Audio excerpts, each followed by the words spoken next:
വലിയ ഘോഷയാത്രയോടുകൂടിയാണ് സരസ്വതീ ദേവിയെ പത്മനാഭപുരത്ത് നിന്ന് ആനയിച്ചു കൊണ്ടുവന്നുകൊണ്ടിരുന്നത്. പക്ഷേ സ്വാതി തിരുനാളിന് ദേവി ഒറ്റയ്ക്ക് വരുന്നത് അത്ര ഇഷ്ടപ്പെട്ടില്ല. അതുകൊണ്ട് തന്നെ ദേവിക്കൊരു അംഗരക്ഷകനെ നൽകി, കുമാരകോവിലിൽ നിന്ന് കുമാരസ്വാമി.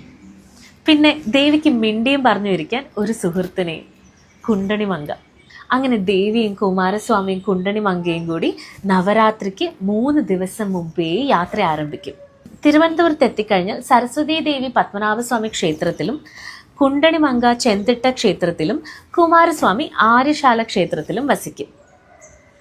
നവരാത്രി കഴിഞ്ഞ് 1 ദിവസം വിശ്രമവും കഴിഞ്ഞ് ഇവർ 3 പേരും തിരിച്ച് അവരുടെ വാസസ്ഥലത്തിലേക്ക് പോകും. പക്ഷേ അത് കണ്ടു നിൽക്കുമ്പോൾ നമുക്കൊരു സങ്കടമാണ്.